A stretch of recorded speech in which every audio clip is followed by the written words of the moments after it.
Do you want to see what it takes to build an enterprise level application from scratch? Are you an aspiring software engineer? Maybe you're studying software development, or maybe even a senior developer looking to ridicule someone's software design. Well, you found the right development log. Hi, my name's Ethan, and welcome to my office. Currently, I work as a trainer, training professional software engineers and developers on how to build applications just like this using Spring and Java. The entire point of this development log is to give everyone an insight of what it's actually like to build a large-scale microservice architecture application. It's going to include designing, developing, maintaining, and hopefully one day marketing and selling the application as a service to others, while also going through life, working a 9 to 5 and all that stuff, making time, planning, and everything that goes into building a big project on the side. This by all means is going to literally be the size of an enterprise application. We'll get into that more in a little bit. In this episode, we're going to be starting from square brackets 0. I'm going to be going through and taking a loose agile approach to build this application. So we're going to be doing some planning here in this phase, as well as hopefully starting to lay some groundwork. Every week or maybe a couple weeks as we're building these development logs out, I'm going to go back through and kind of do some reevaluations and kind of figure out more user stories. Right now, I'm not going to try to do a whole giant list of backlog and user stories because I really don't know exactly where I'm going with it. I just have an idea and where I want to go, and as I go, I'm going to figure out how to get there, refactor my code, and make everything look pretty. Join me in my journey of building this large application with microservice architecture in Java and Spring. So let's go ahead and hop onto the computer that's sitting right behind me and get to work. Before we go too deep here, let's go ahead and jump in and talk about what microservices are. Microservice architecture is essentially a software architecture that is just a bunch of really small applications that have single responsibilities, and you use these to create a larger system. And the cool thing about microservices is that each individual service can be written in any language, as long as the service languages can actually send requests to one another. For our MSA application, we're going to be using Spring Boot, and the great thing about Spring is that it has something called Spring Cloud, which also has some useful tools to create and manage microservices, and there'll be some other things that we'll use as well. Whenever we think about a MSA, there's a bunch of different pieces. So what are these pieces? Like we said, they're going to be built from smaller applications. Some of these applications are going to be developed specifically to help manage other services around them. So our first one, as you can see here, gateway service. This is essentially the central API endpoint for the entire system. The gateway's job is just take in all the incoming requests and then route them to the correct service. Other service management ideas include discovery service, which you can register every service in the system and then use it in conjunction with the gateway service. And there's also things like load balancing and circuit breaking, which we may talk about later on. Throughout development, we'll most likely implement all of these. It'll just probably be a little bit down the road because we want to get our individual services working first.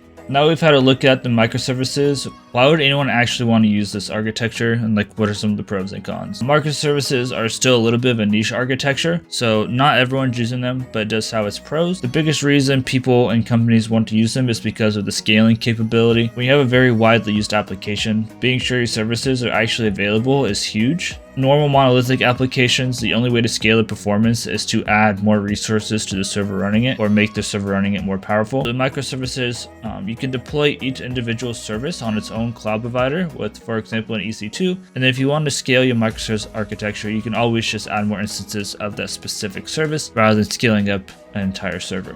What's also nice is that since we are breaking our business logic into smaller pieces or smaller projects, they're easy to manage on their own. However, the downside of this is that it's not great for smaller projects because managing, building, and then the overall logging and maintenance is much more difficult. This is because you have much more moving parts with many different applications that we must manage. This is also why we have those other tools that I mentioned earlier. My plan is to build a massive API to query real-time product data from online retailers. The reason why we're going to be using microservices is because each of our services is going to be rather intensive. This is because I'm planning to use threads to concurrently parse websites, return product information quickly, and all those sorts of things. So imagine a monolithic application with hundreds, even possibly thousands of threads, where each thread spawns in a Chromium headless browser, and then those threads are going to add up eventually. But if we break these applications up into microservices, all running on different cloud servers, then the application might only have to do tens of hundreds of threads rather than thousands of threads. The other great thing is that if we ever want to add a new product or maybe a new store or something like that, we can always just add a new service rather than trying to plug it in somewhere and just add it to the gateway. I have a general plan of how I'm going to handle this process of gathering product information and all of that stuff, but it's not super concrete. I hope to get a lot of the planning work done during this devlog or this episode. I do know that we're going to be using Java as our main server-side language, Spring Boot to help us get up and running quicker, as well as some of the other things, but I'm not that familiar with working with threads in Java or web crawling technologies, so that's going to be where we have more experimenting and fun. So let's hop into working on the project. project. Are you enjoying the content? Maybe learned something new? Please make sure to hit that like button below if you are in fact enjoying, or if you're not, go ahead and leave a dislike. Also, if you have some feedback, good or bad, I would love to hear it in the comment section below. All user interaction helps me out a ton with this YouTube algorithm. So while you're at it, also make sure you hit the subscribe button below. It's free. And if you hit the bell icon, you can also give you alerts when I post new content like this. So let's get back into the video. So before we actually start doing coding or anything like that, I wanted to get a general guideline of kind of how I wanted to do it and how the system was going to work. Because too many times I've started coding and then ended up completely restarting because I didn't really think much about what I was actually trying to accomplish and how I was going to get to that goal. To mitigate this, I started brainstorming possible architecture designs for my software. So what I did is I just started jotting down every single service that I can think of that we might possibly need. And then I also thought about how we could possibly get these to speak with one another with as little code duplication as possible, because generally it's a good idea not to have a bunch of duplicate code. This is exactly why I scrapped the first class diagram that I used. I was not a huge fan of how the code is going to be duplicated across the different places. So after the first failed attempt, I went back to brainstorming on paper once again. I was kind of doodling and sketching stuff, and then I thought more about a more efficient idea. It's probably also important to say here that this architecture is also bound to change as I progress, but I just wanted to have a nice little solid starting point. After getting the general architecture roughed out, I didn't do like a true class diagram. I kind of just did how the services were going to talk to each other. I ended up working out a rough flow diagram or a sequence diagram as well, which I will be explaining next of our sequence diagram.